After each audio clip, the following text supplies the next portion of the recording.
afternoon, everybody. Welcome to the latest edition of the Stephen A. Smith Show, coming at you as I love to do every weekday over the airwaves of ESPN Radio, of course, 250 markets across the country, plus Sirius XM, ESPN Style, Channel 80. Number to call up, as always, is 888-729-3776. That's 888-SAY-ESPN. Got a jam-packed show coming your way, some NFL talk to get into. Matt Patricia and Josh McDaniels and whether or not they're deserving of being head coaches in the National Football League. We'll get into all of that. Plus LeBron James and the Cleveland Cavaliers. How much trouble legitimately are they in after getting waxed by the Golden State Warriors last night? It was a competitive game, but Kevin Durant is coming. I've said it many, many times. He's not just coming for a title. He's coming for LeBron James, and he continues to show it every time they step out on a court against one another. We'll talk about that as the show progresses today, right here with the Stephen A. Smith Show, ESPN Radio. But it's time for Straight Talk, brought to you by Straight Talk Wireless, best phones, best networks, no contracts. We know where I'm going. We know where I'm going. The Houston Rockets showed up at the Staples Center last night to go up against the Los Angeles Lakers. At a time when they went up against, Los Angeles Clippers, I apologize. CP3, his first game at the Staples Center against the Clippers since he was traded. And by the way, he was traded at his own behest because he turned down a 5-year, $200+ million deal to stay with the Clippers. Some have found that highly questionable considering the fact that he's 32 years of age with an injury-prone history, at least to some small degree. Everybody recognizes that. Nevertheless, I consider him one of the greatest point guards to have ever played. I consider him one of the elite point guards in NBA history, a future Hall of Famer. There is no doubt about that. However, having said all of that, on this particular day, we have to talk about the great Chris Paul, CP3, in an entirely different light than I'm accustomed to talking about him. We have to talk about him in a fashion where negativity and fault gets aimed in his direction. There's no way around this. There's no way around this. The Houston Rockets couldn't hit the backside of Broadway last night. As a result, lost the game to the Los Angeles Clippers, who have now won their 5th straight. And in the throes of losing, Blake Griffin gets into a heated discussion with CP3. Ultimately, that was in the first half. In the second half, he drives to the basket, shoves CP3 aside, little elbow there, here and there. Ultimately ends up going to the sideline, elbows or runs into Mike D'Antoni, according to Mike D'Antoni. As a result, you saw D'Antoni spew an expletive in Blake Griffin's direction. CP3 comes out of nowhere. He makes sure to get into Blake Griffin's face. They have to be separated. Fair enough. Few plays later, Trevor Ariza is on the court. Next thing you know, he's looking to the sidelines. Blake Griffin's getting ready to fall out of bounds, slams the ball into the back of Eric Gordon. Should have thrown the ball lower, but that's neither here nor there because he didn't hit him in the head. But ultimately, Trevor Ariza is seen talking to somebody. Turns out it's Austin Rivers, who's in street clothes because he's been injured. Austin Rivers is joined back and forth with Trevor Ariza. Trevor Ariza ultimately has to be restrained from talking to Austin Rivers. Clippers win the game. Teams go to their respective locker rooms. One would think it's over from there. Turns out it wasn't. What happens? Now, this ain't just a radio host. This is the insider talking to you. This is what I'm told happened. And by the way, Adrian Wojnarowski for ESPN reported this. He was on television last night doing a tremendous job he always does from an informational standpoint, educating us about what transpired. But I made sure to make calls of my own to find out what the hell happened. And I did. The Clippers are in the locker room. There's a back or side entrance to the Clippers locker room. It's where the players eat. But there's also an entrance beyond that point that gets you in through the back way into the Clippers training room. There's one person that would know that for the Houston Rockets. It would happen to be Chris Paul, CP3, the former Clipper. But Trevor Ariza walks in. According to my sources, CP3 is right behind him. According to my sources, Trevor Ariza starts screaming in the direction of an Austin Rivers and to a lesser degree, Blake Griffin. DeAndre Jordan sees this because his locker is closest to the training room, which I would happen to know because I've been in that locker room and I know where DeAndre Jordan's locker stall is. And DeAndre Jordan says y'all don't belong in here and y'all ain't getting past me. And then out of nowhere comes James Harden. But outside of the locker room, at least 6 additional members of the Houston Rockets, according to my sources, are looking to get in the locker room. Here's the crux of it all. The leader, the point guard extraordinaire, the future Hall of Famer, the role model, the upstanding citizen, and the president of the NBA Players Association, which happens to be CP3. According to the Clippers, my sources with the Clippers and my sources that were in the locker room, CP3 did absolutely positively nothing to stop anybody. And ultimately, Patrick Beverley, the rough rider that he is, you know anything about Patrick Beverley, that's how he rolls. He's going to roll with his teammates no matter what. Patrick Beverley came up behind DeAndre Jordan and started yelling in the direction of his former teammates, Ariza and all of those boys, because he wasn't having them come in the locker room trying to start something physically. Clearly, the NBA will conduct an investigation. It is entirely plausible that suspensions may come down, if not at least fines. And the person that I'm looking at is CP3. Now, let me say this. I did a final take today on First Take on ESPN. And all I'm going to say to you is what I said on Final Take. I had to read it a little fast because we were running out of time. But it's apropos in terms of what I have to say about CP3. I could not have put it any better than I put it on my Final Take on First Take today. I want y'all to listen to it. It's time to stop playing games and just be honest. When it comes to the behavioral issues in the world of sports, this is the Colin Kaepernick era. This is the era where the microscope has been intensified, where mistakes have been magnified, where simple apologies are shoved aside and brands are tarnished indefinitely, especially if you're the black athlete. LeBron James may be the shining example of an athlete that actually appears to have gotten that reality throughout his career, but he isn't the only one. There's this miniature dynamo named Chris Paul, a.k.a. CP3, who's been pretty pristine himself. A spectacular point guard, a future Hall of Famer, philanthropic at his core, not to mention a great pedigree due to a fantastic parent and a phenomenally supportive sibling as his right-hand man. Paul, known as well for his poise and professionalism, also happens to be the president of the National Basketball Players Association, which is what makes his reported actions following Monday night's game at the Staples Center that much more inexcusable. To be clear, reports have inundated the news that CP3, the former Clipper, who turned down 5 years, $200 million plus to avoid playing for Doc Rivers with Austin Rivers and Blake Griffin, is seen spewing expletives at Griffin, getting in his face, then tried to sneak into a back entrance in his former team's locker room with other members of the Houston Rockets to get at both Griffin and Rivers. If this is true, and please don't doubt that CP3 possesses his own interpretation of things, how on earth does this look? Not just for his brand, not just to the NBA, which will conduct its own investigation, no doubt, but also for the black athlete, a group CP3 prides himself in caring so very much for. In this age of Kaepernick, we all know what's happened to the black athlete. They've been labeled ungrateful, prima donnas, hell-bent on bucking the status quo, disruptive, etc., etc. That Kaepernick was right, having had his real cause hijacked, is irrelevant to folks anymore.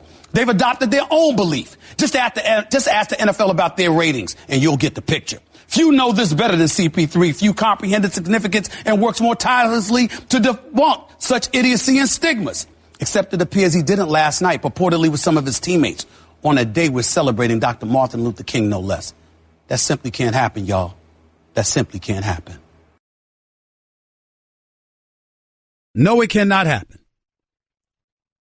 On the day that we're celebrating Dr. Martin Luther King, arguably the greatest civil rights leader ever known, who preached nonviolence, an abundance of athletes, all of which were primarily black,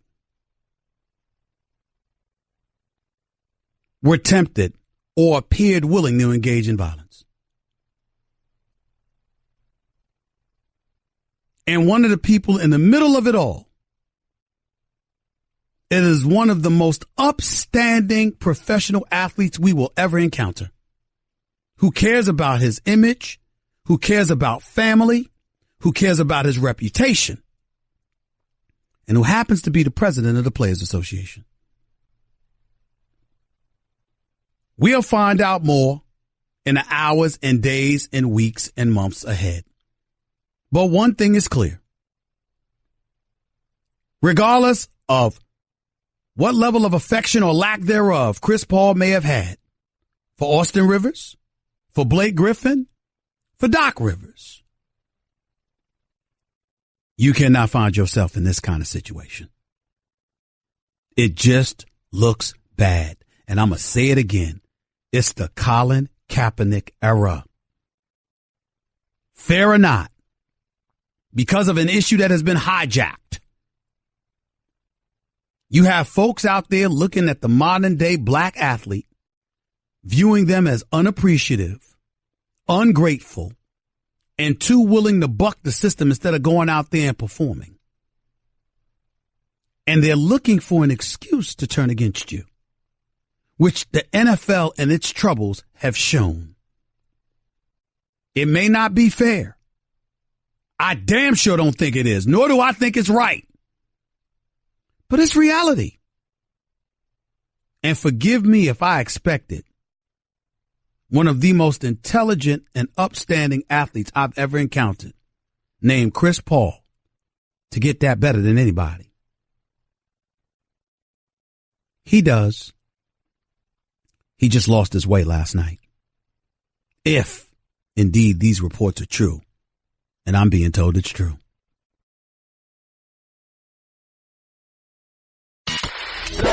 You're listening to the Stephen A. Smith Show podcast. Let me be very, very clear about who I am and what I'm about when it comes to issues like this.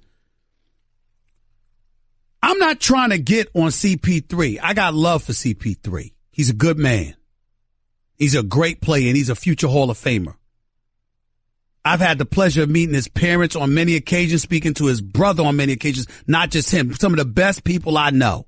That's not what this is about. This is about reminding them and all of these athletes out here, especially the black athlete. Times are different. Times are different. We don't like it. Listen, let me be very, very clear. And I'm not trying to make this some Colin Kaepernick discussion.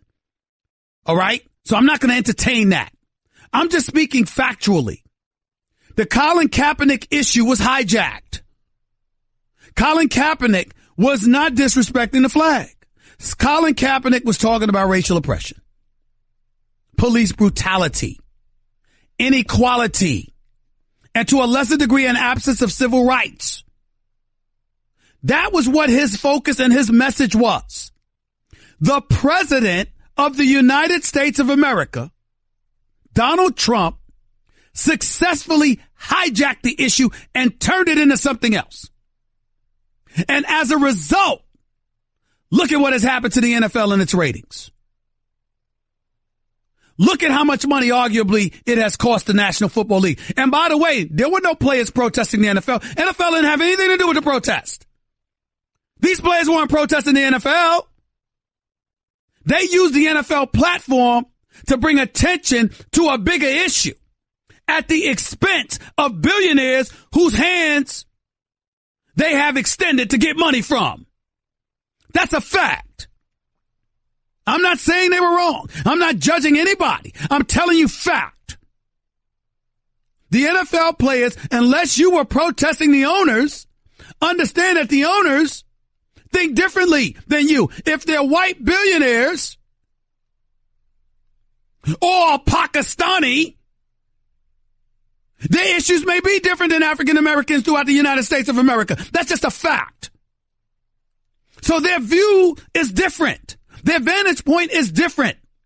And as a result, because of what happened with Colin Kaepernick, you think white folks and other folks out there in the world that had a problem with Kaepernick's position are just looking at NFL players? No, they're not.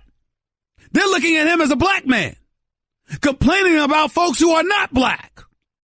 They have personalized it and as a result have turned their ire towards you if you are acting in a fashion that they deem unnecessary, unwarranted, or offensive. That is a fact.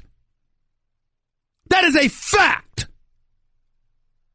And so because of that, knowing that, everything that you do, you have to take that into account before you act.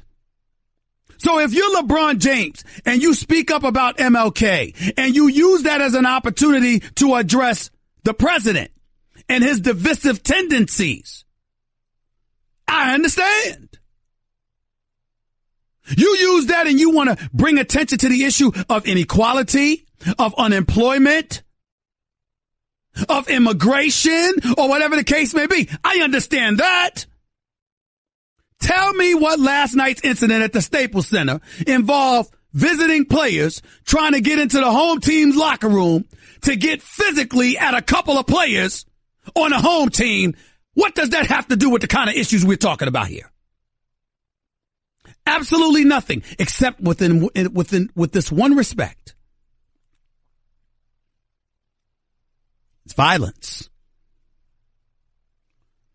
On Martin Luther King Jr. holiday. How do you think naysayers and critics looking for an excuse to get at you are going to react to that fodder you handed to them on a silver platter?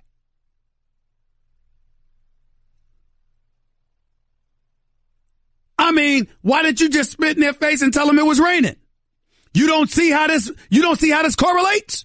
Now, there are people out there, you know what they're going to sit up there and talk about. Whether it's Stephen or anybody else. Trust me, sell out and all of this other nonsense. All those people could kick rocks. Nobody's speaking against Kaepernick. Nobody's speaking against anybody in particular. What we're doing is keeping you mindful of the issues that are permeating our community through the prism of sports and how you have to watch out for that. Now, all of the players are accountable. Austin Rivers is accountable for running his mouth just as much as James Harden and Clint Capella and Trevor Ariza and everybody else was looking for a physical confrontation.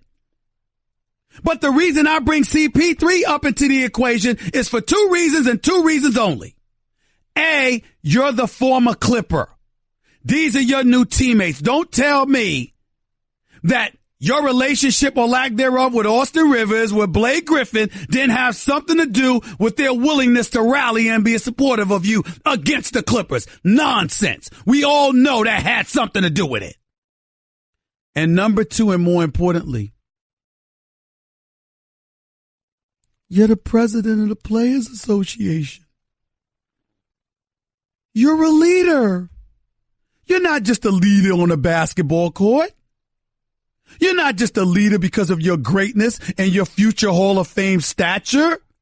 You're not just a leader because of the guidance and the counsel you provide to some of these youngsters on a come up.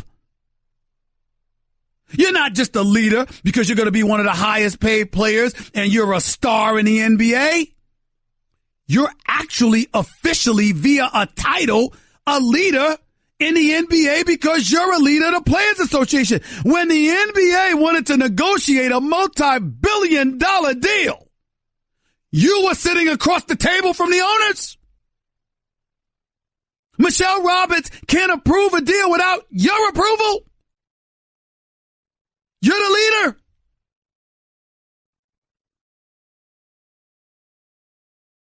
That's all I'm saying. As an upstanding citizen in terms of how to conduct yourself and what have you, I don't know too many people better than Chris Paul. This is not some indictment against the character of Chris Paul or anything like that. This is talking strictly about last night. You cannot find yourself in that position. It cannot happen. Not from you, not Chris Paul. Clint Capella, Trevor Ariza, it's all unadvisable. Austin Rivers, fine, it's all non-advisable. I get it. But CP3 cannot have his name associated with this. Great guy, great player. Great family man. Proud to know him. He dropped the ball last night. Just because he was involved. 888-729-3776. That's 888-SAY-ESPN. Back with your calls and more in a minute. You're listening live to the Stephen A. Smith Show. ESPN Radio. Guess what? You're in the middle of the Stephen A. Smith Show podcast. Damn it, I mean it! I enjoy taking positions that I have to take against some of the guys that I have such incredible respect for. And CP3 is one of them. The flip side to it is that you got to call it like you see it. And you got to highlight a particular position that you take without castigating a person's character and overall persona. And there's certainly no reason to do that here with a guy the quality of a CP3. I just disagree with what happened last night, according to what I've heard and according to what's being reported. And Charles Barkley was on TNT talking about, this is why you hate the media, because they tried to bait Chris Paul into answering something negative about Blake Griffin. Well, excuse me, that's because there is something about Blake Griffin that he obviously feels. That's a story. CP3 passed up and this is what I want to say, Charles Barkley. If I was in his face, I'd say it, but it was over Twitter, so I'm not going to bother him, but I love my brother. But here's the reality. Chris Paul walked away from $200 million. So he didn't have to play for them. So he didn't have to play for Doc Rivers. So he didn't have to play with Austin Rivers. What are y'all talking about? That's the story. What other story is there? What was the reporter supposed to ask? And if there was nothing that was going on, Charles Barkley, well, then why would CP3 and the Houston Rockets try to get in the locker room afterwards? So he's telling me to let it go. I know you got a radio show. Yes, I do. I have a national radio show. 250 plus markets across the United States of America, plus my national television show. Yes, I do. But that is beside the point. The point is that it's a legitimate story. It's almost like Rick Carlisle, Stan Van Gundy, and Steve Kerr and everybody talking about LeVar Ball, talking about Luke Walton was not a story. It considered a source, and Greg Popovich is added to that list. Well, his son is the number 2 overall pick, who happens to be the point guard of the Los Angeles Lakers. I mean, if I sit up there, all right, and Carmelo Anthony is still on the Knicks, and I'm his brother, and I say Kristaps Porzingis is trash, I don't give a damn about him. As far as I'm concerned, he's hurting my brother's game. He's the one that's trying to get my brother traded. You don't think that's a story? Of course it is. Of course it is. I mean, it's unbelievable. I'm not going to even bring up the fact that a whole bunch of folks without a journalism degree want to tell people how to do journalism. I'm not going to bring up the fact that, excuse me, none of us would matter if folks were playing in front of empty seats and nobody was watching us on television or listening to us on radio. I'm not going to get into any of that. Since we want to act like Joe Public is just non-existent and don't need to be informed about such things. I'll leave it alone. It's unbelievable. It's just unbelievable. 888-SAY-ESPN. That's 888-729-3776. Joel in New Jersey, you're live with Stephen A. What's up? Stephen, Joel, how are you, brother? I'm all right. Hear Go me ahead, out man. for a minute, Stephen. Hear me out. Because a lot of your fans don't know that you did play college basketball. And a lot of fans don't know that you did have them shorts on at one point. Some people just think that you're just talking from a journalistic aspect. People don't know that you are talking from a locker room. And especially when it comes to the NBA, I've been following you for a long time. And I had the privilege to be a ball boy for a guy named Fritz Massman and learn how to be a man from a guy named Otis Birdsong. And I am Caucasian. And inside those locker rooms, when people like Austin Rivers continue to to bait people, and when they don't even. This is my opinion. When they barely belong in the league, when they feel entitled because of the college they came from, and the college coach did his dad a favor. When Chris Paul just got tired of watching him be entitled, he lost it. I agree with you. He shouldn't have lost it. Stop right there. Austin Rivers is not great. But Austin Rivers doesn't deserve to be disrespected the way you disrespected him. Austin Rivers was a decent player at Duke. Austin Rivers is a decent player in the NBA. He's actually one of the better defenders, and he's not a scrub. I've seen plenty of players in the NBA significantly worse than Austin Rivers. I'm not going to tell you he's a star, and I'm not going to tell you there's anything great about his game. But you can do far worse on most teams than an Austin Rivers. I'm not going to disrespect him like that.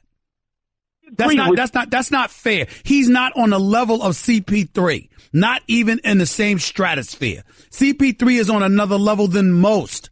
CP3 is great, and I understand that. But that doesn't give you nor anyone else an excuse to disrespect Austin Rivers so flagrantly. He is not a scrub. He is not a scrub. Entitlement. He doesn't come from the hard work that Chris. That's not fair. That's not fair. That's not fair, bro. I'm not going to lie to you. You're being prejudiced. You're being prejudiced against somebody with a relatively affluent background. And listen to me, Joel. Stop talking and listen, because I got your pipe down. Nobody hears you anyway. So just listen to what I'm saying to you. Austin Rivers, just because you come from an affluent background, because his daddy obviously was successful, doesn't mean you didn't work hard. It doesn't mean that you're a scrub. You might not have the want to that some others might wish you had in terms of somebody that's coming from a impoverished background that's starving for success and is willing to put their life on the line to win. Fair enough. But I got news for you. Austin Rivers, by all accounts, actually does work hard. And again, you could disagree with him chirping on the sideline. All of that's true. But there's nothing about Austin Rivers' personality that he did because he's playing for his dad. Austin Rivers was that guy at Duke. Austin Rivers was that guy when he got drafted by New Orleans. Austin Rivers has been the same guy with the Clippers. You can like him or dislike him, but don't act like it's some kind of special treatment that has him the way that he is. He's the way that he is because he's the way that he is. Can you not respect that, Joel? Answer the question. I can. Coming from you, yes, Stephen, I can. But my point still is he's chirping at a Hall of Famer. But he wasn't chirping at the Hall of Fame. He was chirping at Trevor Ariza. He didn't have any beef with CP3. Him and Trevor Ariza was chirping at one another. And CP3 and the other players got involved. Austin Rivers was talking to Trevor Ariza. You know, we both love this game very much, Stephen. I'm just surprised that actually took place to that level. So when I was a ball boy in the locker room, these players never talked about going to the locker room. Listen, the bottom line is it happened. It happened, and it shouldn't have happened. And I got to look at the leaders that allowed it to happen, which is why I'm mentioning CP3, because he's bigger than that, he's smarter than that, and he's better than that. There's no way around it. Appreciate the call. 888-729-3776. That's 888-SAY-ESPN. By the way, no matter what the weather is outside, you can always brighten the day with 1-800-Flowers.com. When you order a dozen multicolored roses for only $29.99, you'll get another dozen absolutely free. So just go to 1-800-Flowers.com, please, /ESPN. More of the Stephen A. Smith Show. More of your phone calls in a minute. Stick around. Don't touch that dial. You're listening live to the Stephen A. Smith Show, ESPN Radio. Guess what? You're in the middle of the Stephen A. Smith Show podcast. Damn it, I mean it! Welcome back to the Stephen A. Smith Show, right here on ESPN Radio. Hour number 2, I'll get into the Cavs, Warriors, what transpired last night, kind of things you need to look forward to as the show progresses. I'll also talk about who presumably the next Giants head coach is going to be, New York Giants, in the National Football League. And I'll tell you why I believe it should be a huge question mark as to whether or not Matt Patricia and Josh McDaniels should become head coaches in the National Football League as the defensive and offensive coordinator, respectively, of the New England Patriots. We'll talk about all of that and then some as the show progresses today. Until then, we'll get back to the phones at 888-729-3776, 888-SAY-ESPN. Morris in Long Beach, you're live with Stephen A. What's up? Yeah, Stephen A., I just wanted to say that the Bible teaches us to be slow to anger, and that pride comes before destruction. And I think that what happened last night was Chris Paul forgot that he was a man of God. But that spirit that manifested in Paul's response, or that created his response, happened when he recognized that the Clippers were a better team and that he made a mistake when he went to Houston. He realized that, oh, my God. I think you're wrong, Morris. There's no way on earth that Chris Paul is going to use a regular season game with a team that was 500 coming into the game and surmise that they're a better team and he should not have left. That is not true. That is patently false. I can assure you Chris Paul does not feel that way. He believes it right now, Stephen A. He does not. I'm telling you what I know. They're not special. They've won 5 straight. They're 22-21. All right. Doc Rivers is doing a hell of a job coaching them at this particular moment in time. We understand that. But no, the Clippers are not special. Where do you think Clippers are going this year? Where do you think they're going? They're going to win it this year. Hold on. Win what? Hold on. Stop. Win what? They're going to win the NBA championship this year, Morris, you are officially banned from calling this show for the rest of the week. Have a nice day. Morris is not allowed. Don't have Morris in Long Beach call the show for the rest of the week. He can come back on next week because I got love for Morris. He is officially banned from calling this show for the rest of the week. That's Tuesday, Wednesday, Thursday, Friday. He is not allowed. Do you understand, Nuno? Do you understand, Cat Pastor? You understand, Jonathan Winthrop? Morris in Long Beach is not allowed to call into this show for the rest of this week. I will not tolerate such idiocy. He just said the Clippers are going to win the championship. I will not tolerate such idiocy. He's not allowed to call into the show for the rest of the week. Let's go to Chris in L.A. You're live with Stephen A. Real quick, Chris. Go ahead. Hey, Stephen A. Good morning, good afternoon. Yeah, I would ban him too, Stephen A., if I have him on radio show. That's right. But real quick, I want to jump into what happened with Cleveland last night and kind of get into the root of the problem. You don't have much time, Chris, so just go ahead and do it. Okay, real quick. The 3 championships LeBron's won over the past, he's had one thing in common, and that was somebody he can trust, he can close. Isaiah being the great player, he can score, do all that stuff, but I don't believe LeBron trust him or anyone else on that roster like he did with Kyrie, like he did with Dwayne when he was in Miami. So with that being said, when the trade talks were going with Kyrie and Isaiah, who won that trade? This is why I believe Boston won the trade, not just because he's younger, he's a proven commodity. It's because you know what you're going to get with Kyrie come crunch time, and LeBron doesn't have that right now. I think deep down he knows that, Stephen A. Well, listen, of course he knows that, and it ain't deep down. It's obvious. It's obvious. And I'll deal with LeBron in hour number 2 because I got a lot to say based off of what last night's game was. What about CP3 real quick? I think he was out of line, Stephen A., but he just he ultimately knows that the Clippers are nobody, but they let him get in his head. I mean, he'll be okay. He's a player association. I don't condone it, but he'll be okay. That's residue from his days with them, which is why he left. But you can't be the president of the Players Association and find yourself involved in that situation. You agree with me on that, right? I 1,000% agree, Stephen A. Thanks a lot. I appreciate it, man. Thank you so much. Number to call up as always is 888-SAY-ESPN. That's 888-729-3776. Hour number 2, I'm going to get into what happened to the Cleveland Cavaliers last night. What none of y'all are talking about nearly as much as you should outside of my man Will Kane. Outside of him. Nobody's been talking about this enough, but I will. Hour number 2 with Stephen A. up next. Don't touch that dial. That's just a sample of what you'll hear on the Stephen A. Smith Show. Weekdays at 1 p.m. Eastern on ESPN Radio and the ESPN app. This is the Stephen A. Smith Show podcast. I'm Stephen A. Yeah. Hour number 2 of the Stephen A. Smith Show. Here with you over the airwaves of ESPN Radio.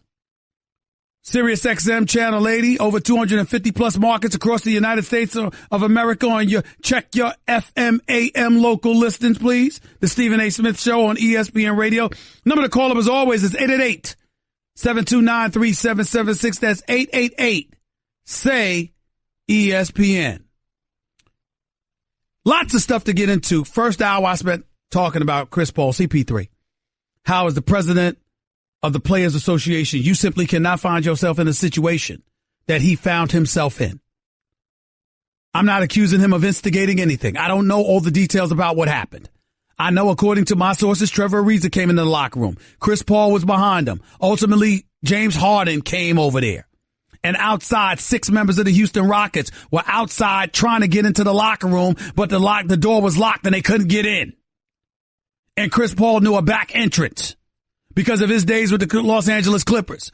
And DeAndre Jordan had to stop them from coming into the locker room, and Patrick Beverly ultimately stepped into the equation. They walked in there. Trevor Ariza walked in there looking for Austin Rivers and Blake Griffin. That's what we know. My point was, you're CP3. You're the president of the NBA Players Association. You cannot find yourself in that situation. CP3 is one of the best professionals I know. Superstar, Hall of Famer, great guy, good man, great role model. This is not casting any aspersions on him, and I'm not trying to provide an excuse for any of you two. But I'm simply saying you can't find yourself in that situation, especially on the day we're honoring and celebrating the life of the greatest civil rights leader we've ever known, and Dr. Martin Luther King Jr. You just can't do it. It's a bad look.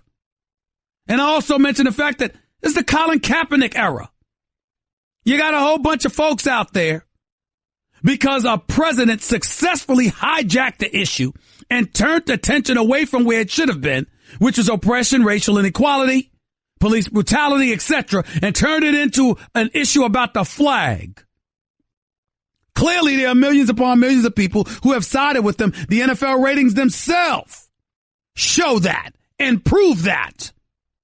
And because of it, you can't find yourself in that situation. Because as a black athlete, let's call it what it is. You're under attack. The Colin Kaepernick era is here. Rightly or wrongly, fairly or not, it's what it is. Folks who are not black, who patronize the NFL and the NBA brand and beyond, are looking for the slightest excuse to turn their backs on a sport because of the players playing in it. You have to be careful because it's about mass appeal more than it is anything else. And if you alienate 66% of the population or beyond, you're going to find yourself in a world of trouble. Financially, monetarily. If anybody's smart enough, acute enough, adroit enough, intelligent enough to know this, it is Chris Paul, a.k.a. CP3, who I assure you is one of the best professionals you'll ever meet in your life. LeBron James has it down pat. He knows what to do and what not to do. He's usually doing everything right, which is why so many people consider him a phony, because he's too good to be true, because he's the closest thing to perfection as a professional athlete as you can get. That you actually question his authenticity because of how damn close to perfect he is.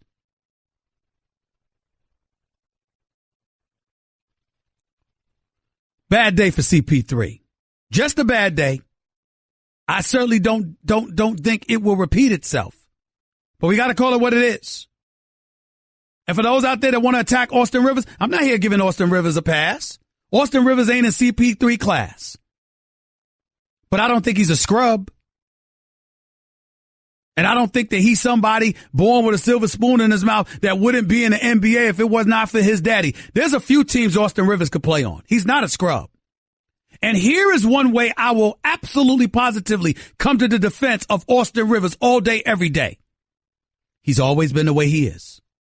Whether you like him or dislike him, he's consistent. Austin Rivers is not a phony. He's a lot of things. He's not a phony. He is who he is, and he's unapologetic to it. I mean, hell, it causes daddy headaches sometimes because he is the way that he is. Whatever that may be. He don't care. He's real. Give him credit for that. And he's not a scrub.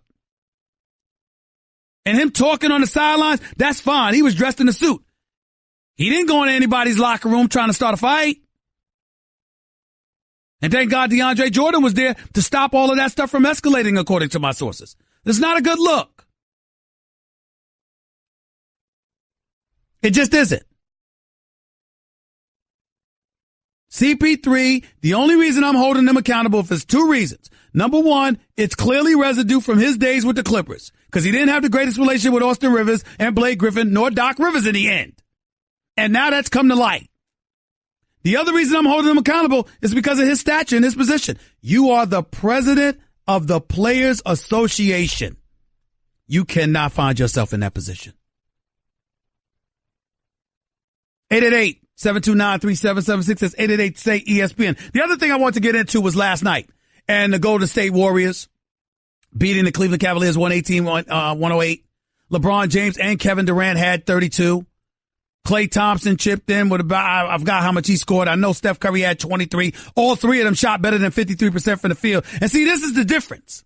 Golden State has marksmen. They can shoot, plus they make free throws. LeBron James goes 8 for 13 for the free throw line. Kevin Durant hits all 10 of his free throws. Kevin Durant's a career 88% shooter for the free throw line. This dude's a marksman, man.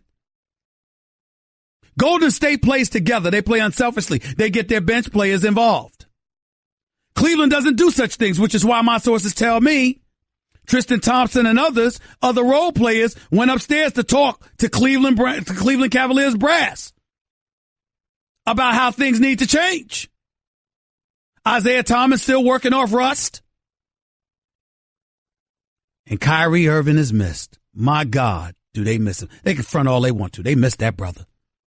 Kyrie's special. And he's showing it in Boston. And I'm here to tell you something right now. I'm having serious concerns as to whether or not Cleveland's going to even come out of the East.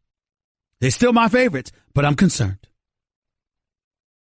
Here's the other thing you all should be concerned about, unless you like it.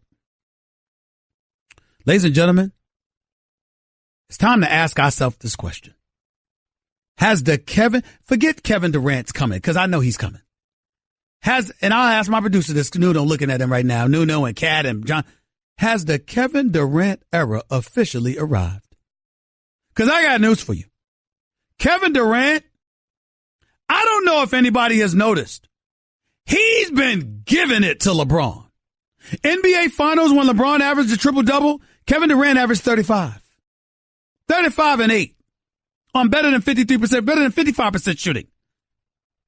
Ladies and gentlemen, he's averaging over 30 every time he goes up against LeBron, and it's always better than 50% shooting. This brother is on another level. He's not playing. This is not some dude that's flowing with the rest of the team and, oh, you know what? Let me shoot this open jump shot here and there. No, he's pulling up for threes in LeBron's face. LeBron goes to the hole in the layup. Kevin Durant comes back and slams a tomahawk dunk. LeBron hits a J. Kevin Durant comes in his face, hits a three. LeBron James drops to the hole. Kevin Durant comes down. He drops to the hole. He is coming for LeBron James. Period.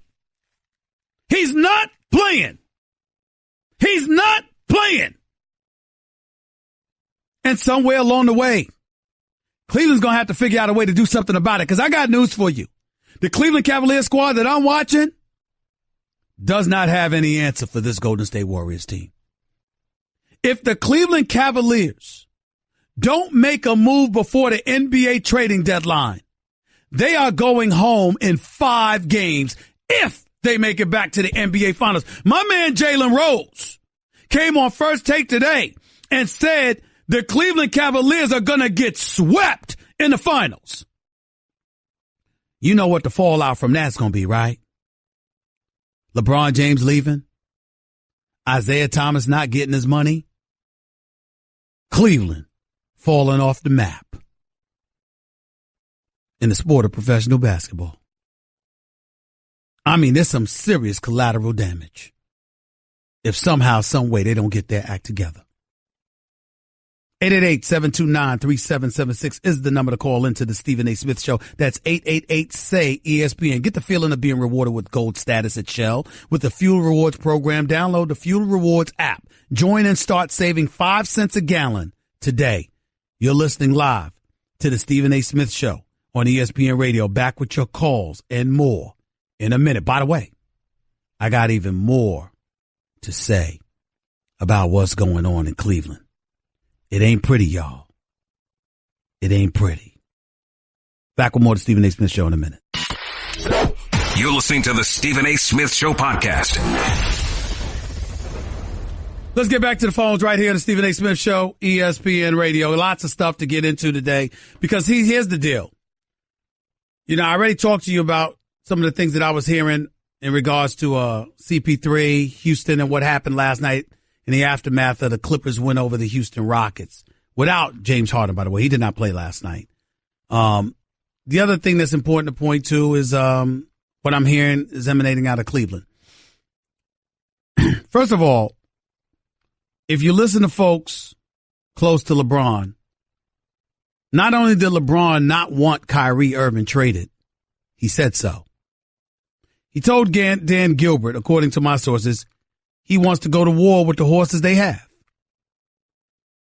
Dan Gilbert tried to use that moment to get a 3 to 5 year commitment from LeBron James to stay in Cleveland. LeBron refused to do that. As a result, Dan Gilbert has been salty ever since. And according to some folks in Cleveland and in NBA circles, Dan Gilbert refuses to do anything else to improve the basketball team. Kobe Altman, a good man, young at his job, has been put in an untenable situation. He's in his first year as a general manager for the Cleveland Cavaliers, succeeding David Griffin, who, by the way, should have never been let go. Even though he was looking for a better opportunity, it wasn't a better opportunity somewhere else. He just wanted more money. And Dan Gilbert didn't want to give him that. As a result, he let go of David Griffin damn near a week before the draft, if I remember correctly. And because of it, it put him in an untenable position of having a novice. And I don't mean that derogatorily or negatively about Kobe. I'm just saying that he's young. Because you have an owner who you're trying to appease on a championship squad that clearly needs a piece in order to capture, to conquer the Golden State Warriors. And it's nobody's trying to say that LeBron James doesn't respect Isaiah Thomas, doesn't respect Jamie Crowder, doesn't respect those guys, that doesn't believe that they could play. Nobody's trying to say that. Nobody's trying to remotely imply that. What I'm saying is that everybody and their mother knows they ain't Kyrie. Isaiah Thomas off of hip surgery ain't Kyrie. Crowder ain't Kyrie. LeBron knows that. And would have preferred riding the war with the horses he had. But wasn't going to re-up. Dan Gilbert is circulating around the NBA, ticked off that LeBron James has the franchise in the palm of his hands right now. And so there's dissension. Meanwhile, you got Tyronn Lue that's got to coach this team. You got Tristan Thompson looking for minutes. You got Kevin Love that was asserted into the starting lineup and Thompson coming off the bench. You got Crowder trying to find his way, how to ingratiate himself with the offense. You got Isaiah Thomas looking for his money. You've got LeBron James undecided as to whether to stay or go. You got Dwayne Wade in the mix, which compromises the continuity that LeBron and others had with J.R. Smith. It's obviously affected J.R. Smith's play because when's the last time he's been relevant? I mean, the list just goes on and on. So it doesn't seem to be all right. Now, it's just a 4-game losing streak. It's no big deal. Cleveland will make amends. They'll correct the ship. They'll be right. But we all know they're measured against whether or not they could beat Golden State. So by virtue of that premise and trying to get things done on that level, the season appears to be a mess because it appears to be a foregone conclusion that the Cleveland Cavaliers would beat the Golden State Warriors. So much so that you've got people actually wishing for Boston to make the finals because at least there's more continuity with their franchise. This is a mess, man. It's an absolute mess. And it ain't getting much better. It's just that simple. Daryl in Virginia, you're live with Stephen A. Talk to me. Oh, with the Cavaliers, what do you think they could do to kind of turn it around? Get Anthony Davis, which they're not going to do. And you want me to tell you the bad part? Because if they got Anthony Davis, they'd be the favorites to win it all right? You want me to tell you the bad part about all of that, Daryl? Yeah. Boston might get him. I know. Do you think maybe they should get Roy Hibbert? I mean, at one point he was a great defender. At least that could give them somebody that can protect the basket. Did you just say Roy Hibbert? Is that what you just said? A few years ago, he was a dominant defender. Let me ask you a question. How big are you? I'm 6'4". All right. How much do you weigh? 280. Where's the hairline on your head? The hell out of my head? Yeah. It's receding. Okay, let me ask you a question. Yes, sir. Was it that way when Roy Hibbert was productive? No, it wasn't. Wasn't that a long time ago? That was about a couple years ago. When it was, a couple? the playing That's the Heat. not true. That's about 3-4 years. LeBron's been in there for 3 years. Right. So right. this was 4 years ago. Don't you think I asked you? Take a moment to take a deep breath and ask yourself what was life like for you 4 years ago compared to what it is now. Right. That was a long time ago. Come on, bro. Come on, Darryl. Come on, man. You my brother. You better than that. You know. 4 years ago. Come on. I'm going to give you. Listen. Here's what I'm going to do, Darryl. I want you to call me back tomorrow, okay? Okay. I'm going to put you on the line tomorrow, and I'm going to give you 24 hours to lick your wounds and rethink the error of your ways. You called into the nationally syndicated Stephen A. Smith show, and you proclaimed over the national airwaves that the answer to the Cavaliers' championship prayers was Roy Hibbert. I'm going to give you I'm going to give you an opportunity to correct yourself on that. And make sure your boys are listening, because you know better. It was blasphemous. It was just blasphemous. Thank you for the call. Bugsy in Indiana, you're live at Stephen A. What's up, man? Nothing much. Talk I to was me. calling to pick a beef with you that I've had for a while. Okay, go ahead. And that is, why in the hell do you think Chris Paul is so great? Hold on, stop right there. I need you to step back from the mic, because you sound like you're in a tunnel. So I want to make sure my audience understands you. Go ahead. Well, he's never won anything.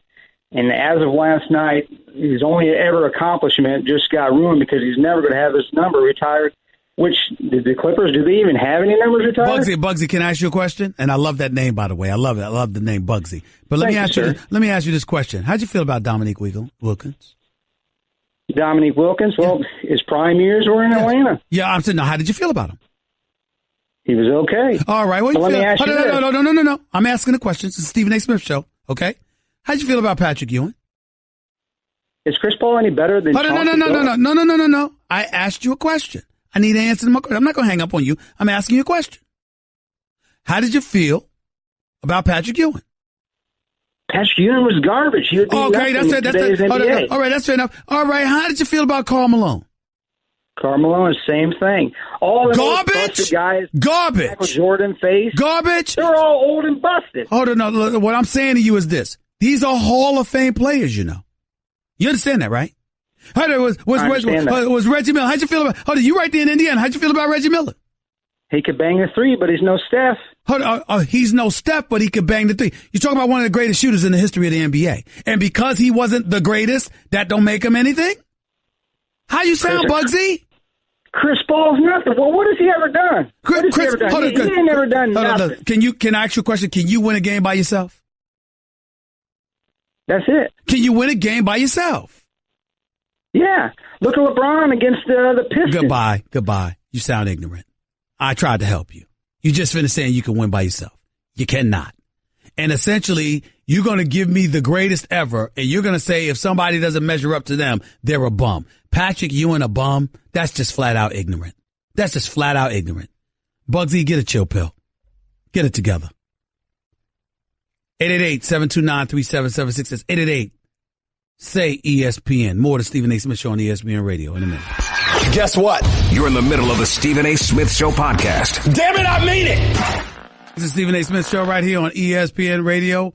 888-729-3776. That's 888-SAY-ESPN. ESPN Radio is presented by Progressive's Home Insurance. Get your quote at Progressive.com today. Back to the phones we go. Stephen A. Smith Show, 888-729-3776, 888-SAY-ESPN. Raul in Miami, you're live with Stephen A. Talk to me. Stephen A., what's happening, man? Talk to me, my brother. How are you? Too much going on, man. Too much going on. Tell me about it. All right. I think, honestly, with the thing with Chris Paul and, like, most NBA players and stuff, I think what it is really, like, it's a bad divorce, you know? Like, you go, you have your family, you have everything in that house, you know, like the Clippers, they were there for years with Chris Paul, and then all of a sudden there's bad blood, they get divorced, and then you got to go back to that house there's just bad situations, bad blood, It's just doesn't work, I got you. Makes sense. Appreciate the call. Thank you. Chris in Orlando, you're live with Stephen A. What's up? Hey, what's up, Stephen A? I got a quick question. Yes. If Kevin Durant was to win 3 rings, would you consider him on the same level as LeBron James? Yes. Really? Yes. Even on Golden State? Yes. Because, again, I still think it was the weakest move I've ever seen by a superstar. But it doesn't take away from the greatness that he puts on display. Kevin Durant is a career 27-point per game scorer.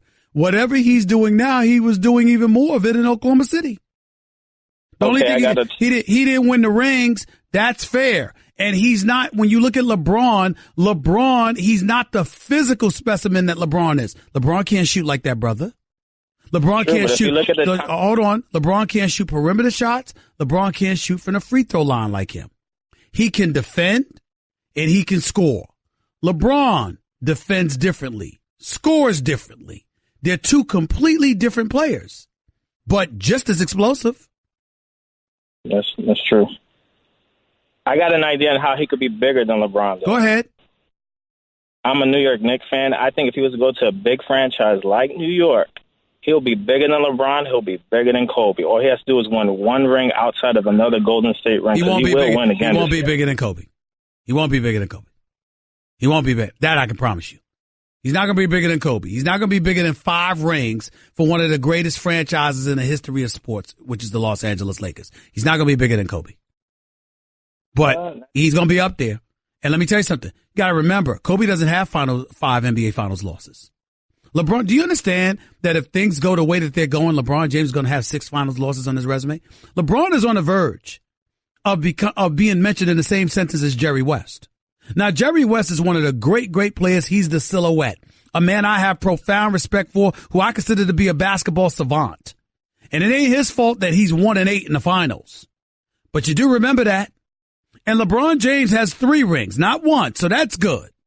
But LeBron James is on the verge of losing his 6th NBA Finals. You realize that? No, yeah, you're right. Take it easy. Have a good time. Be here. In Indiana, you're live with Stephen A. Talk to me. What's up, Stephen? How you doing? I'm good. Talk to me, bro. Is our standard that low that Chris Paul is a Hall of Famer?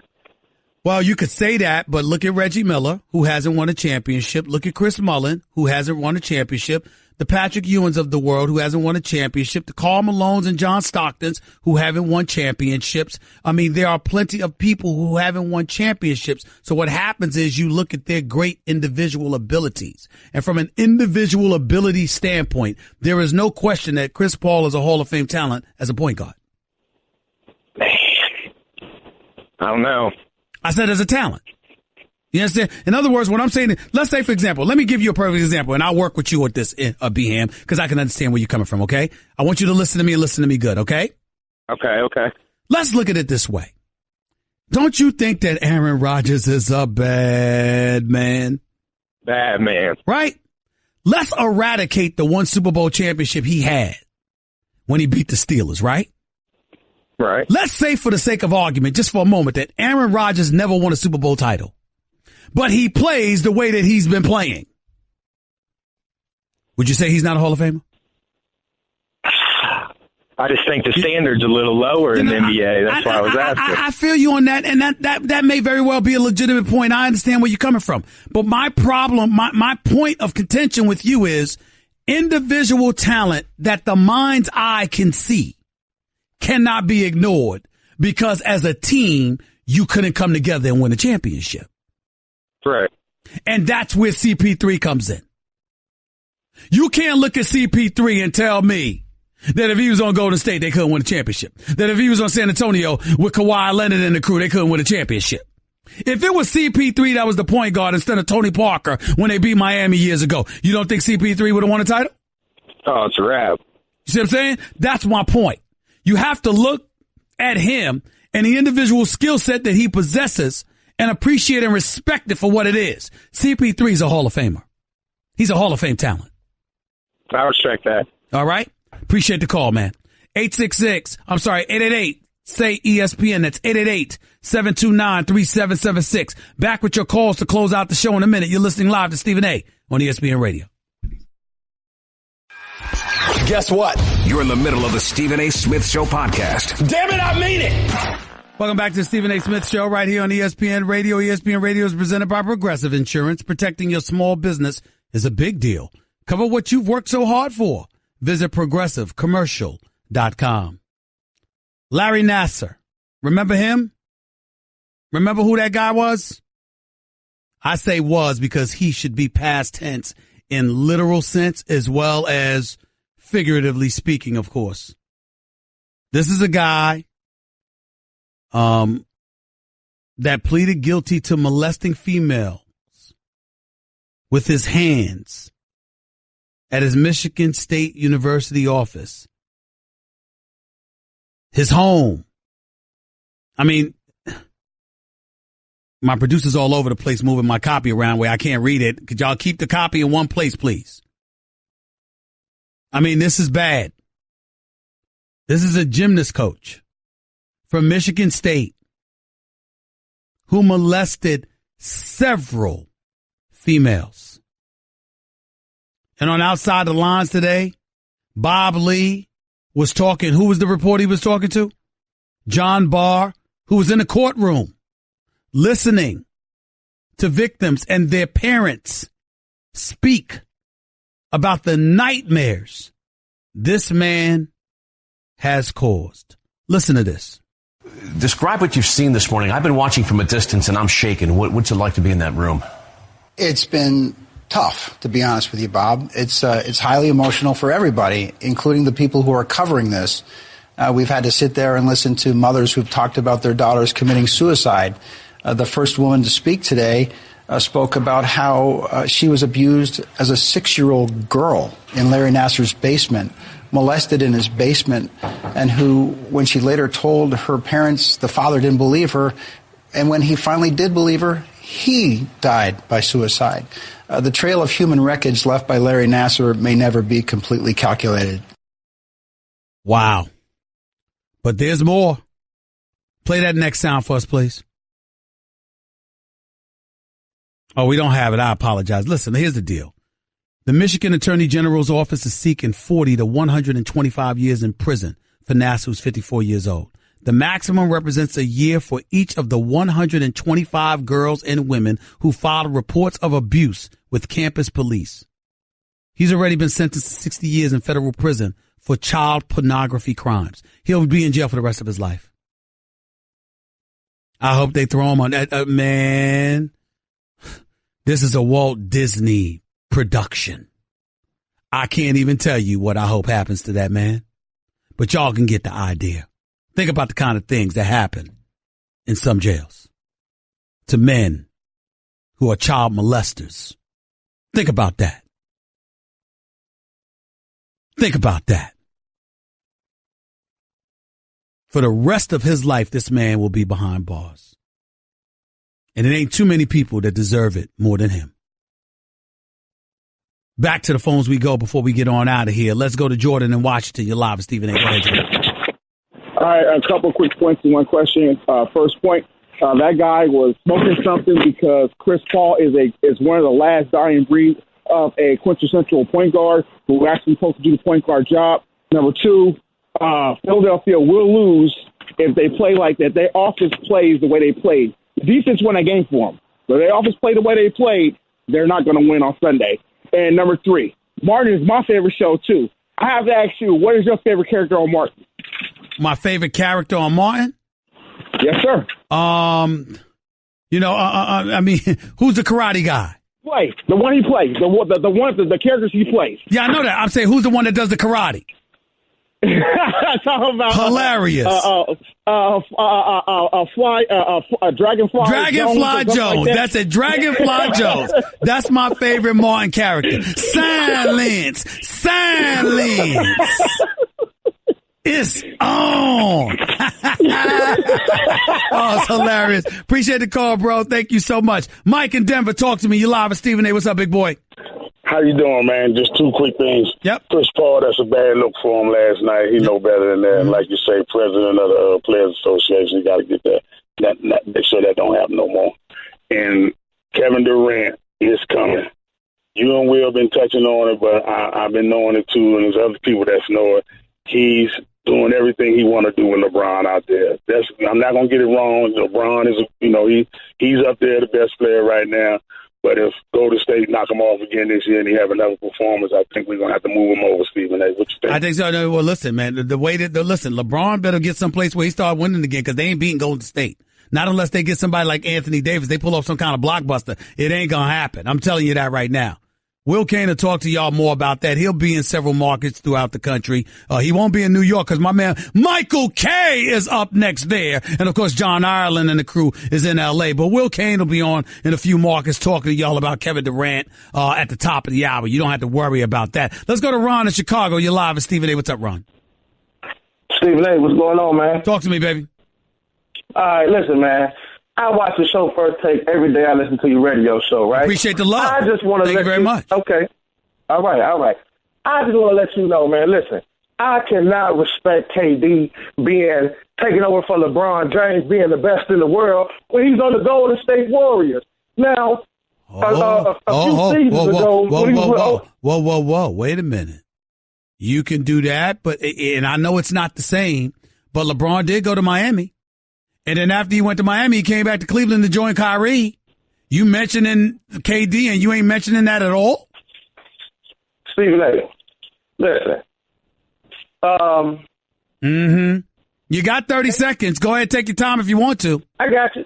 I'm just excited, man. I just got to do first time and listen to you all the time.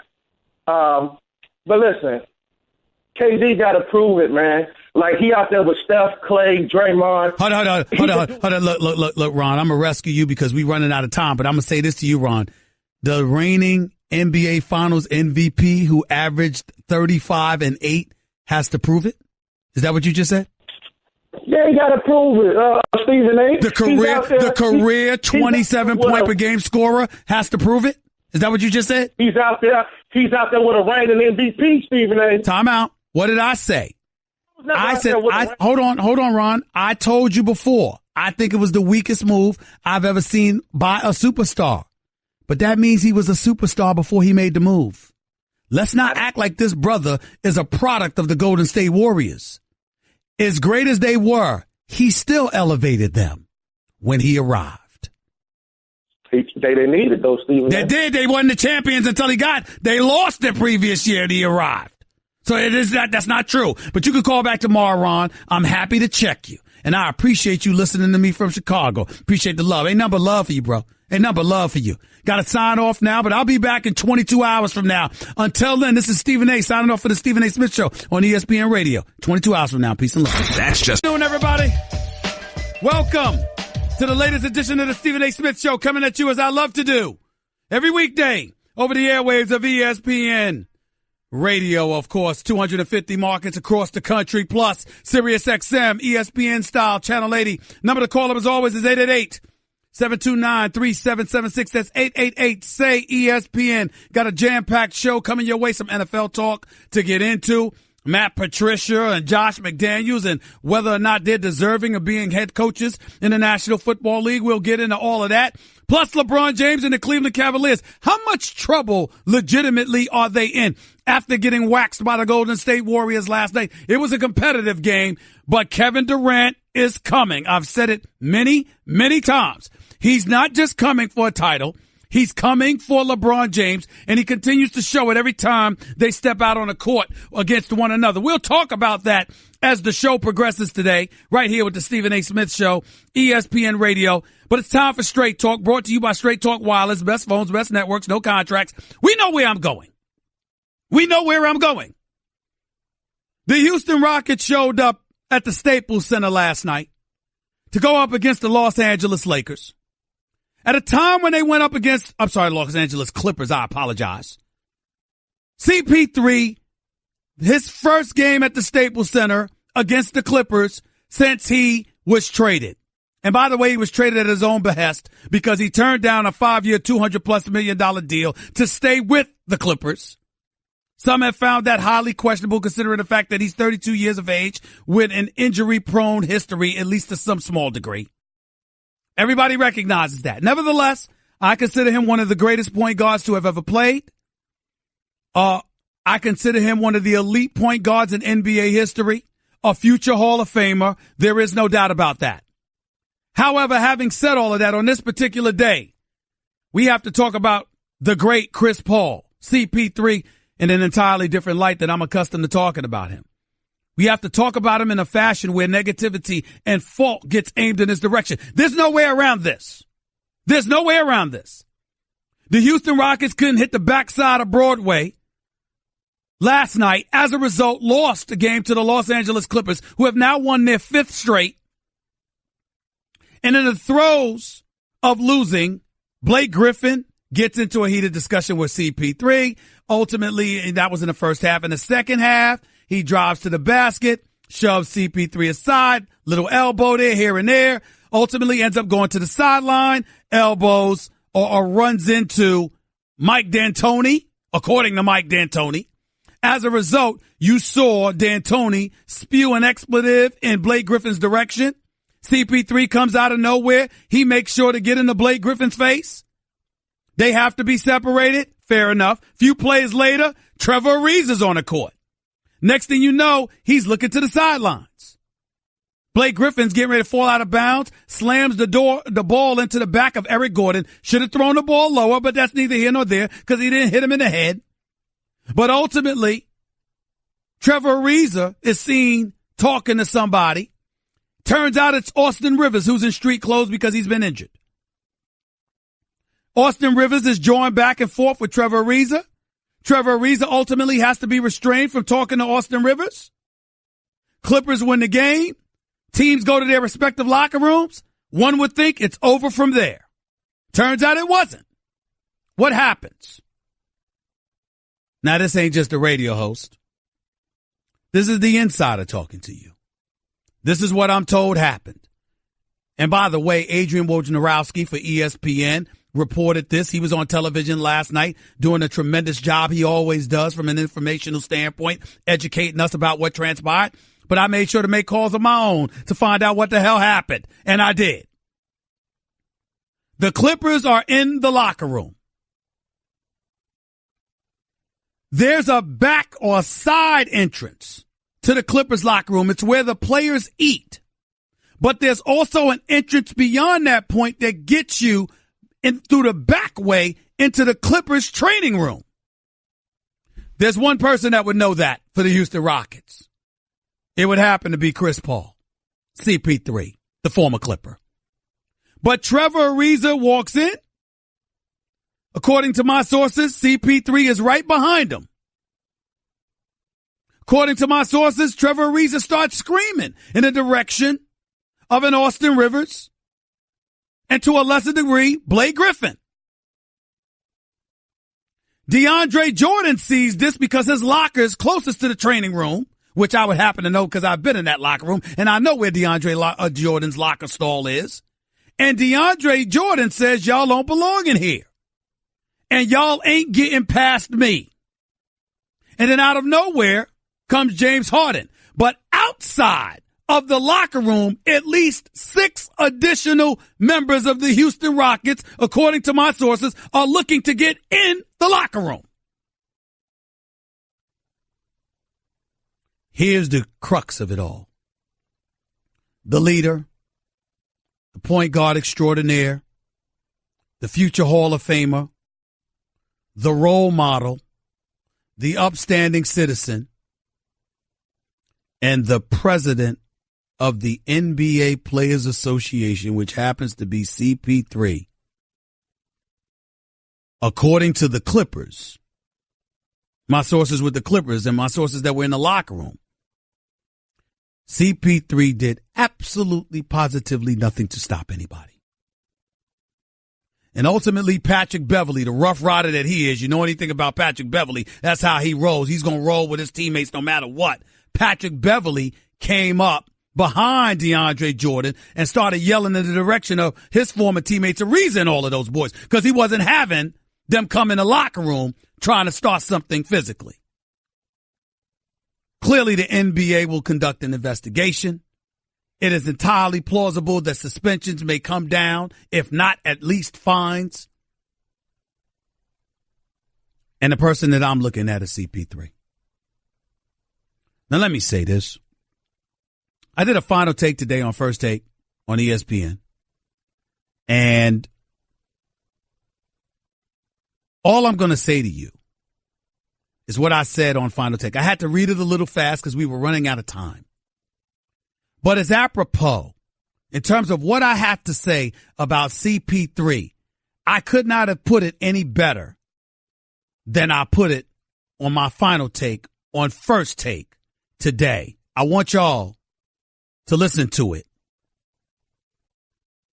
It's time to stop playing games and just be honest. When it comes to the behavioral issues in the world of sports, this is the Colin Kaepernick era. This is the era where the microscope has been intensified, where mistakes have been magnified, where simple apologies are shoved aside and brands are tarnished indefinitely, especially if you're the black athlete.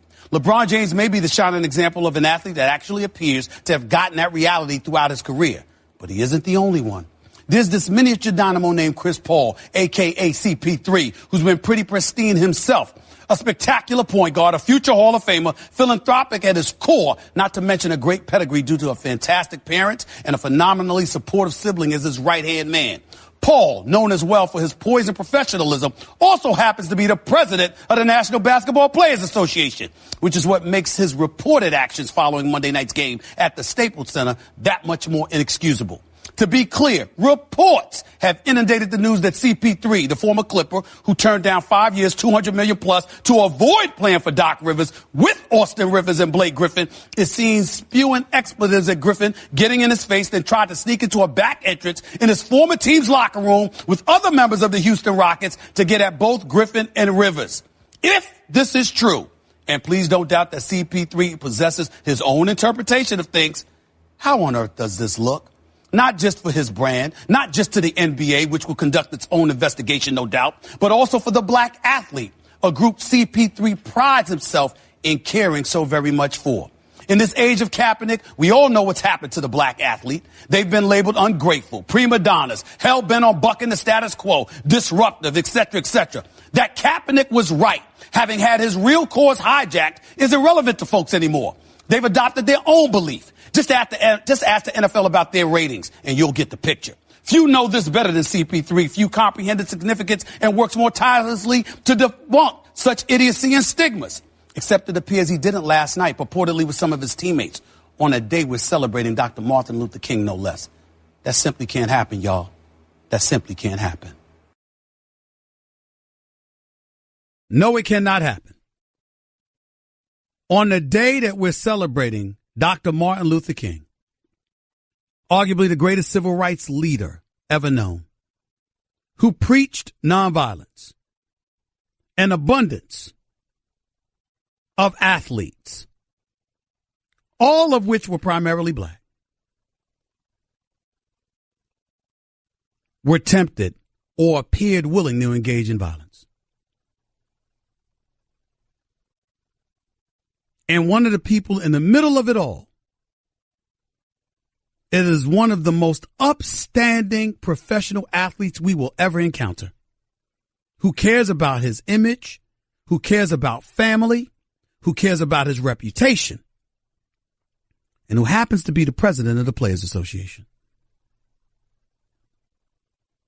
We'll find out more in the hours and days and weeks and months ahead. But one thing is clear. Regardless of what level of affection or lack thereof Chris Paul may have had for Austin Rivers, for Blake Griffin, for Doc Rivers, you cannot find yourself in this kind of situation. It just looks bad. And I'm going to say it again. It's the Colin Kaepernick era. Fair or not, because of an issue that has been hijacked, you have folks out there looking at the modern day black athlete, viewing them as unappreciative, ungrateful, and too willing to buck the system instead of going out there and performing. And they're looking for an excuse to turn against you, which the NFL and its troubles have shown. It may not be fair. I damn sure don't think it is, nor do I think it's right. But it's reality. And forgive me if I expected one of the most intelligent and upstanding athletes I've ever encountered, named Chris Paul, to get that better than anybody. He does. He just lost his way last night. If, indeed, these reports are true, and I'm being told it's true.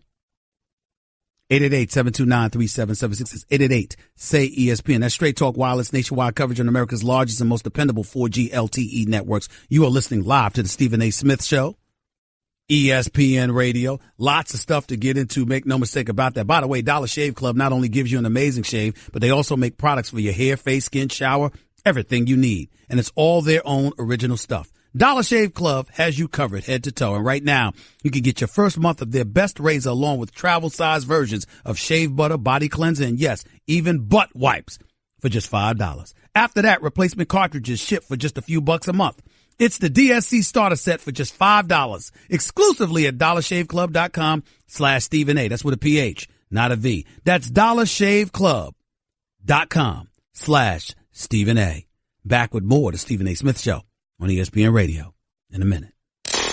Craving even more of Stephen A? Him of all people. For around-the-clock access to the man? I'm Stephen A. You can follow him on Twitter and Instagram at Stephen A. Smith and on Facebook at Stephen A. Let me be very, very clear about who I am and what I'm about when it comes to issues like this. I'm not trying to get on CP3. I got love for CP3. He's a good man. He's a great player, and he's a future Hall of Famer. I've had the pleasure of meeting his parents on many occasions, speaking to his brother on many occasions, not just him, some of the best people I know. That's not what this is about. This is about reminding them and all of these athletes out here, especially the black athlete, times are different. Times are different. We don't like it. Listen, let me be very, very clear, and I'm not trying to make this some Colin Kaepernick discussion. All right? So I'm not going to entertain that. I'm just speaking factually. The Colin Kaepernick issue was hijacked. Colin Kaepernick was not disrespecting the flag. Colin Kaepernick was talking about racial oppression, police brutality, inequality, and to a lesser degree, an absence of civil rights. That was what his focus and his message was. The president of the United States of America, Donald Trump, successfully hijacked the issue and turned it into something else. And as a result, look at what has happened to the NFL and its ratings. Look at how much money, arguably, it has cost the National Football League. And by the way, there were no players protesting the NFL. NFL didn't have anything to do with the protest. These players weren't protesting the NFL. They used the NFL platform to bring attention to a bigger issue at the expense of billionaires whose hands they have extended to get money from. That's a fact. I'm not saying they were wrong. I'm not judging anybody. I'm telling you fact. The NFL players, unless you were protesting the owners, understand that the owners think differently than you. If they're white billionaires or Pakistani, their issues may be different than African Americans throughout the United States of America. That's just a fact. So their view is different. Their vantage point is different. And as a result, because of what happened with Colin Kaepernick, you think white folks and other folks out there in the world that had a problem with Kaepernick's position are just looking at NFL players? No, they're not. They're looking at him as a black man, complaining about folks who are not black. They have personalized it and as a result have turned their ire towards you if you are acting in a fashion that they deem unnecessary, unwarranted, or offensive. That is a fact. That is a fact. And so because of that, knowing that, everything that you do, you have to take that into account before you act. So if you're LeBron James and you speak up about MLK and you use that as an opportunity to address the president and his divisive tendencies, I understand. You use that and you want to bring attention to the issue of inequality, of unemployment, of immigration, or whatever the case may be. I understand that. Tell me what last night's incident at the Staples Center involved visiting players trying to get into the home team's locker room to get physically at a couple of players on a home team. What does that have to do with the kind of issues we're talking about here? Absolutely nothing, except with this one respect. It's violence on Martin Luther King Jr. holiday. How do you think naysayers and critics looking for an excuse to get at you are going to react to that fodder you handed to them on a silver platter?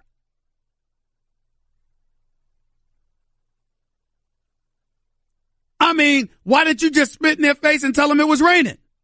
You don't see how this correlates? Now, there are people out there, you know what they're going to sit up there and talk about. Whether it's Stephen or anybody else. Trust me, sell out and all of this other nonsense. All those people could kick rocks. Nobody's speaking against Kaepernick. Nobody's speaking against anybody in particular. What we're doing is keeping you mindful of the issues that are permeating our community through the prism of sports and how you have to watch out for that. Now, all of the players are accountable. Austin Rivers is accountable for running his mouth just as much as James Harden and Clint Capella and Trevor Ariza and everybody else was looking for a physical confrontation. But the reason I bring CP3 up into the equation is for two reasons and two reasons only. A, you're the former Clipper. These are your new teammates. Don't tell me that your relationship or lack thereof with Austin Rivers, with Blake Griffin, didn't have something to do with their willingness to rally and be supportive of you against the Clippers. Nonsense. We all know that had something to do with it. And number two, and more importantly, you're the president of the Players Association. You're a leader. You're not just a leader on a basketball court. You're not just a leader because of your greatness and your future Hall of Fame stature. You're not just a leader because of the guidance and the counsel you provide to some of these youngsters on a come up. You're not just a leader because you're going to be one of the highest paid players and you're a star in the NBA. You're actually officially via a title, a leader in the NBA because you're a leader of the Players Association. When the NBA wanted to negotiate a multi-billion-dollar deal, you were sitting across the table from the owners. Michelle Roberts can't approve a deal without your approval. You're the leader. That's all I'm saying. As an upstanding citizen in terms of how to conduct yourself and what have you, I don't know too many people better than Chris Paul. This is not some indictment against the character of Chris Paul or anything like that. This is talking strictly about last night. You cannot find yourself in that position. It cannot happen.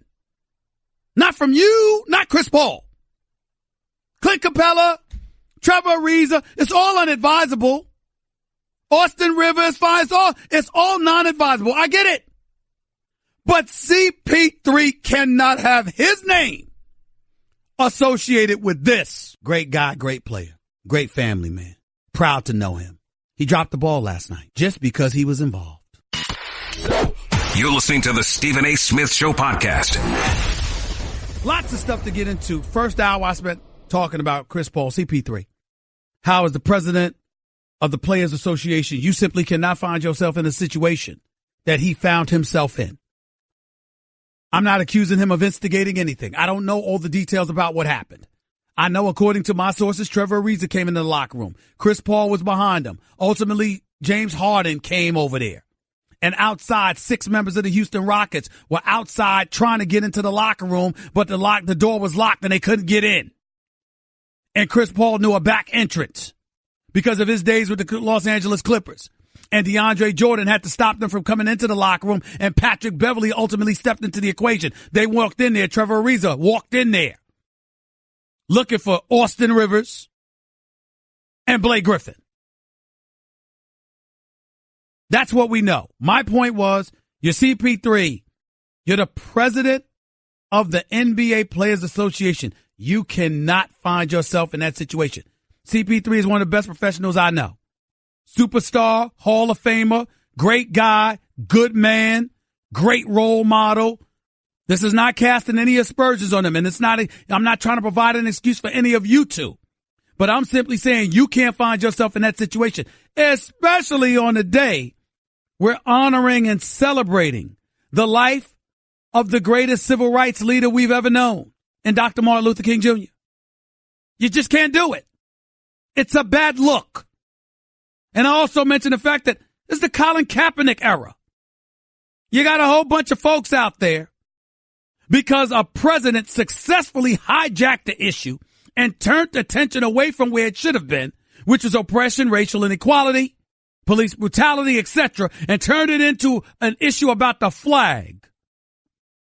Clearly, there are millions upon millions of people who have sided with them. The NFL ratings themselves show that and prove that.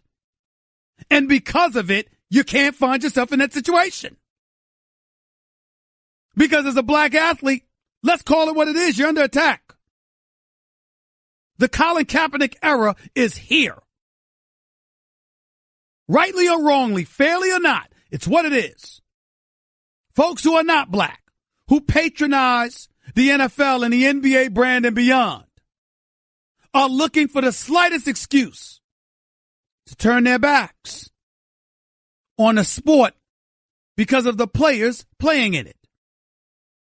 You have to be careful because it's about mass appeal more than it is anything else. And if you alienate 66% of the population or beyond, you're going to find yourself in a world of trouble.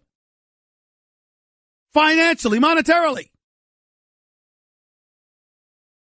If anybody's smart enough, acute enough, adroit enough, intelligent enough to know this, it is Chris Paul, a.k.a. CP3, who I assure you is one of the best professionals you'll ever meet in your life. LeBron James has it down pat. He knows what to do and what not to do. He's usually doing everything right, which is why so many people consider him a phony, because he's too good to be true, because he's the closest thing to perfection as a professional athlete as you can get. That you actually question his authenticity because of how damn close to perfect he is.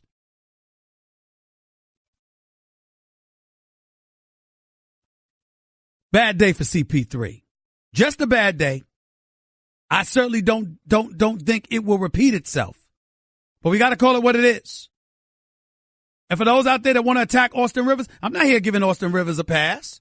Austin Rivers ain't in CP3 class. But I don't think he's a scrub.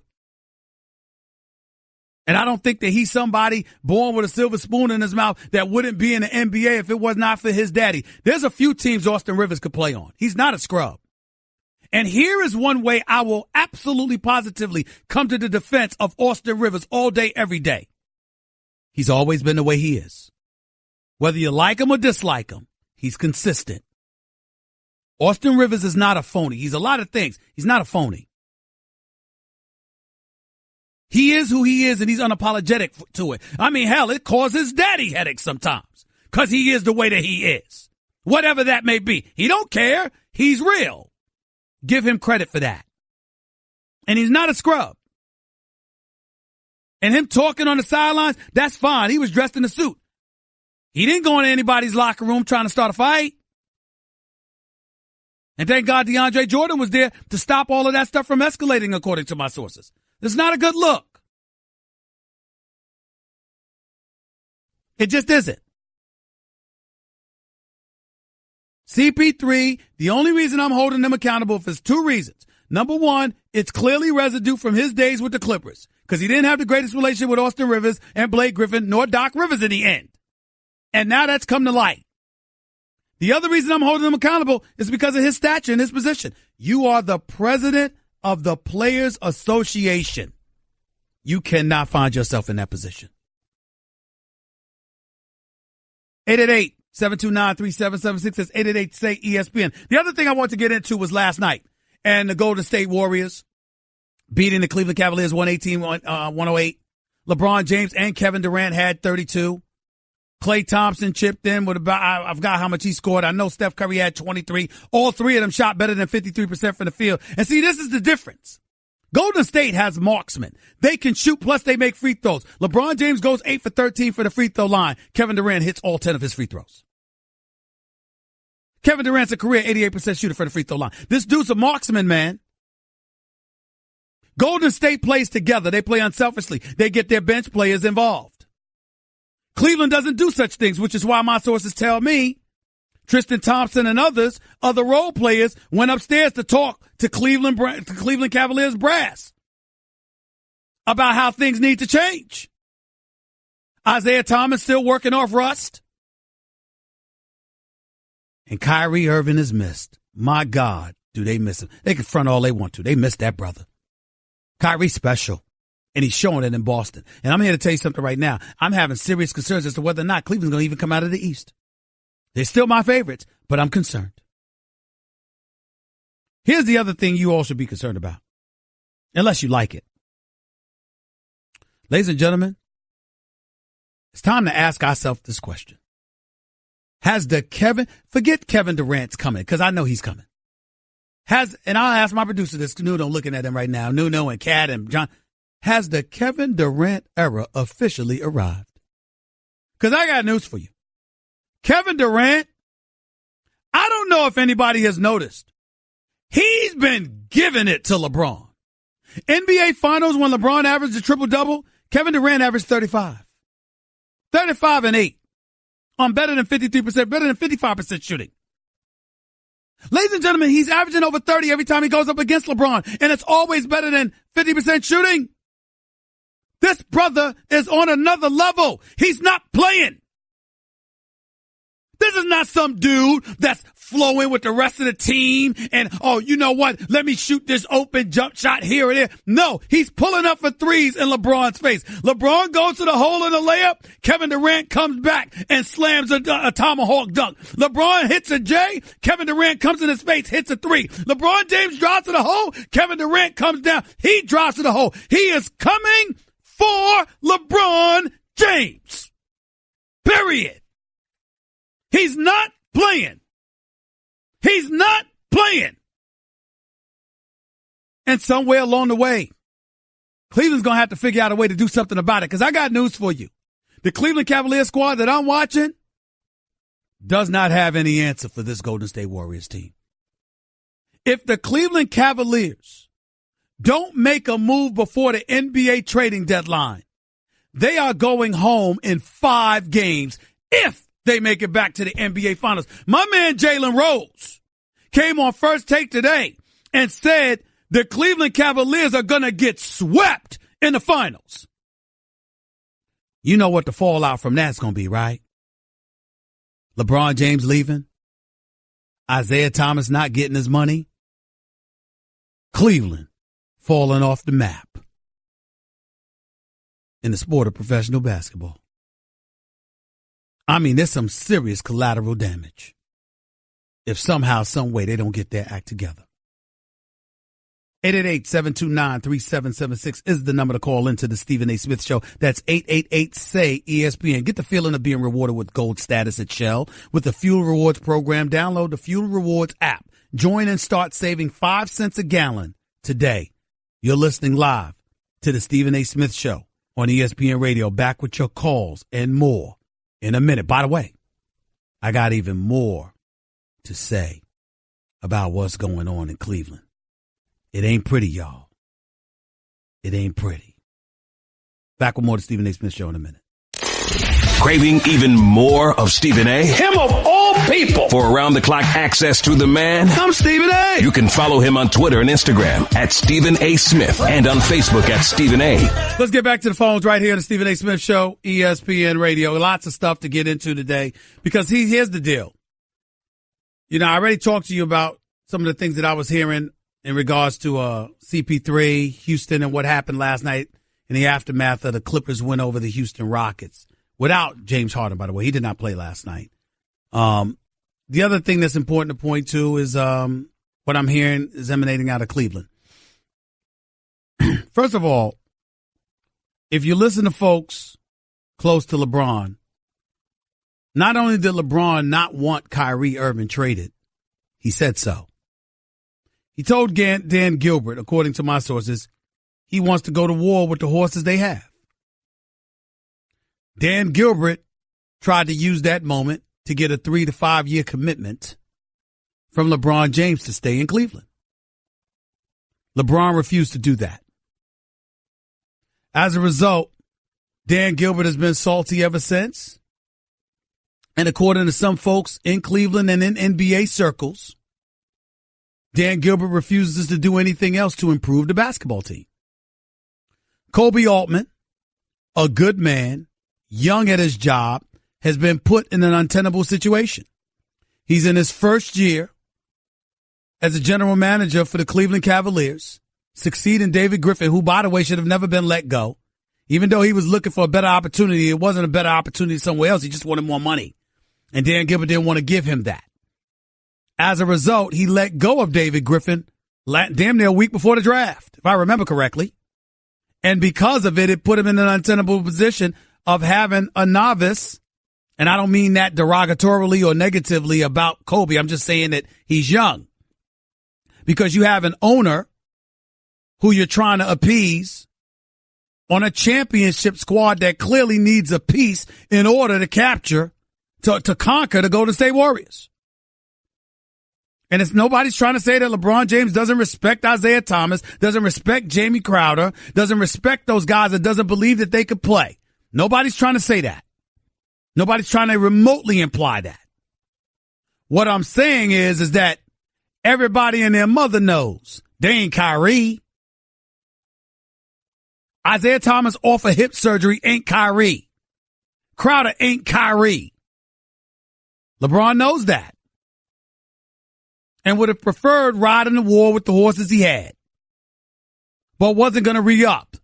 Dan Gilbert is circulating around the NBA, ticked off that LeBron James has the franchise in the palm of his hands right now. And so there's dissension. Meanwhile, you got Tyronn Lue that's got to coach this team. You got Tristan Thompson looking for minutes. You got Kevin Love that was inserted into the starting lineup and Thompson coming off the bench. You got Crowder trying to find his way, how to ingratiate himself with the offense. You got Isaiah Thomas looking for his money. You've got LeBron James undecided as to whether to stay or go. You got Dwayne Wade in the mix, which compromises the continuity that LeBron and others had with J.R. Smith. It's obviously affected J.R. Smith's play because when's the last time he's been relevant? I mean, the list just goes on and on. So it doesn't seem to be all right. Now, it's just a 4-game losing streak. It's no big deal. Cleveland will make amends. They'll correct the ship. They'll be right. But we all know they're measured against whether or not they could beat Golden State. So by virtue of that premise and trying to get things done on that level, the season appears to be a mess because it appears to be a foregone conclusion that the Cleveland Cavaliers would beat the Golden State Warriors. So much so that you've got people actually wishing for Boston to make the finals because at least there's more continuity with their franchise. This is a mess, man. It's an absolute mess.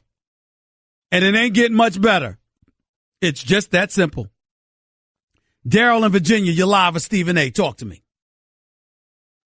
With the Cavaliers, what do you think they could do to kind of turn it around? Get Anthony Davis, which they're not going to do. And you want me to tell you the bad part? Because if they got Anthony Davis, they'd be the favorites to win it all right? You want me to tell you the bad part about all of that, Daryl? Yeah. Boston might get him. I know. Do you think maybe they should get Roy Hibbert? I mean, at one point he was a great defender. At least that could give us somebody that can protect the basket. Did you just say Roy Hibbert? Is that what you just said? A few years ago, he was a dominant defender. Let me ask you a question. How big are you? I'm 6'4". All right. How much do you weigh? 280. Where's the hairline on your head? The hairline on my head? Yeah. It's receding. Okay. Let me ask you a question. Yes, sir. Was it that way when Roy Hibbert was productive? No, it wasn't. Wasn't that a long time ago? That was about a couple years ago when it was a couple. the Pacers were playing That's the Heat. not true. That's about 3-4 years. LeBron's been in there for 3 years. Right. So this was 4 years ago. So you think I asked you? Take a moment to take a deep breath and ask yourself what was life like for you 4 years ago compared to what it is now.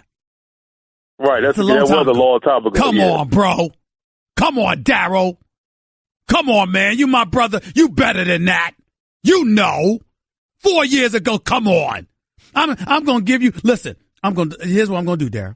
I want you to call me back tomorrow, okay? Okay. I'm going to put you on the line tomorrow, and I'm going to give you 24 hours to lick your wounds and rethink the error of your ways. You called into the nationally syndicated Stephen A. Smith show, and you proclaimed over the national airwaves that the answer to the Cavaliers' championship prayers was Roy Hibbert. I'm going to give you an opportunity to correct yourself on that. And make sure your boys are listening, because you know better. It was blasphemous. It was just blasphemous. Thank you for the call. Bugsy in Indiana, you're live at Stephen A. What's up, man? Nothing much. Talk I to was me. calling to pick a beef with you that I've had for a while. Okay, go ahead. And that is, why in the hell do you think Chris Paul is so great? Hold on, stop right there. I need you to step back from the mic because you sound like you're in a tunnel. So I want to make sure my audience understands you. Go ahead.